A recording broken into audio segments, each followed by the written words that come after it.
How much time do you spend every day working on your dream? In the last 90 days, how many books have you read? In the last year, what new skill or knowledge have you acquired? What kind of investment have you made in you? You don't want it badder than you want to party. You don't want it as much as you want to be cool. Most of you don't want success as much as you want to sleep. Some of you love sleep more than you love success. And I'm here to tell you today, if you're going to be successful, you've got to be willing to give up sleep. Every day. This isn't a part-time gig. This isn't punch the clock and go home for the day. You don't get weekends off. No. Here, there's no such thing as a weekend. This is an everyday gig. Every day is a Monday. You're either committed or you aren't. You're either willing to do everything it takes, whatever that might be, or you aren't. You either are willing to go through hell and high water and fire and brimstone to get to your goals, or you aren't. This is the time for you to go into warrior mode. The dreams that you have are not going to fall into your lap. We all want that. We all want the easy route. We all want it to happen fast. But the truth is that you've got to be willing to fight for what you want. And sometimes the person that you have to check is yourself. It doesn't matter what you don't have now because you can go get it. But it starts today. It starts with a commitment. It starts with a principle. It starts with a discipline. It starts with effort. It starts with energy. It starts with an idea that you're going to make today count. Develop yourself, weaponize yourself, teach yourself to be so good at something that is necessary to serve in the area of your dreams that now you're never even thinking about your comfort zone. Whatever you resist persists, but if you ask the right question, not why is this happening, but what is this here to teach me? What is this here to teach me? It puts you in the place and space to get the lesson you need. The things that you went through getting there give you the tenacity to stay there. The fight is your friend. To work on yourself daily. Work on the way you look at the world around you. Look at solutions rather than focusing on all the problems. Don't listen to its lies about what might happen if you try that new thing, and just try it. You do this and you are constantly getting stronger than that enemy within. And I may make a mistake, but I own it radically, emphatically. I don't play the blame game. If I was wrong, I claim it and I move forward. The starting point of goal setting is for you to realize that you have virtually unlimited potential to be, have, or do anything you really want in life, if you simply want it badly enough and are willing to work long enough and hard enough to achieve it. The second part of goal setting is for you to accept complete responsibility for your life and for everything that happens to you with no blaming and no excuses. With these two concepts clearly in mind, that you have unlimited potential and that you are completely responsible, you are now ready to move to the next step, which is to begin designing your ideal future.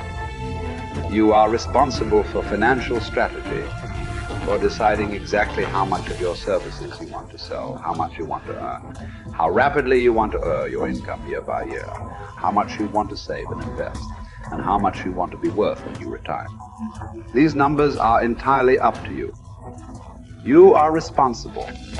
You are responsible for your people's strategy and your relationships, both at home and at work. One piece of advice I give my students is to choose your boss with care. Your choice of a boss is going to have a major impact on how much you earn, how fast you get ahead, and how happy you will be at your job.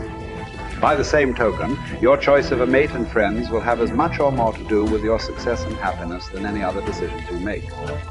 If you are not happy with any of your current choices, it is up to you to begin taking steps to improve or change them.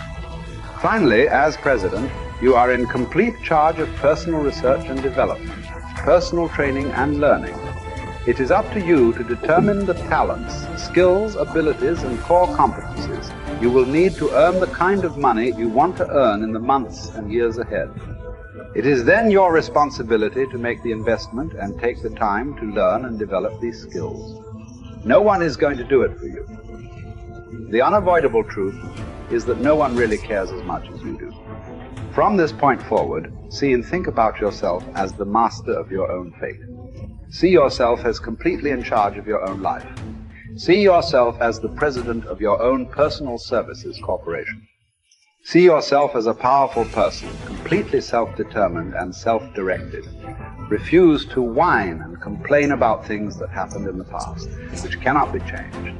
Instead, orient yourself toward the future and think of what you want and where you are going. Above all, think about your goals. The very act of thinking about your goals makes you positive and purposeful again. And if you decide today to go for the apple instead of the Hershey bar, I'm telling you, you have begun the process of turning your life around. And if you keep up that process, not only with your health habits, but with your money habits, and with your communication habits, with your sales habits, and management habits, and every other habit that you've got, if you'll start that process, eliminate the errors, and replace it with disciplined practice, I'm telling you, you can start this process of life change immediately. After today, you don't ever have to be the same again. Only by choice. You don't have to walk out of here the same as you walked in today. Only by choice.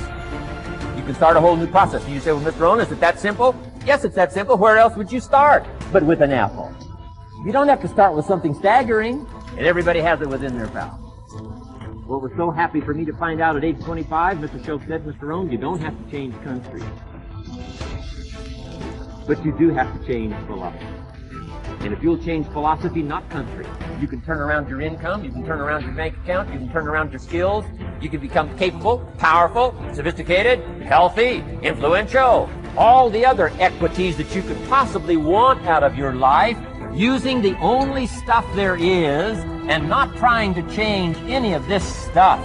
Appreciate all of this stuff with all of its ups and downs, with all of its history of why it works and sometimes it doesn't work. Don't challenge this.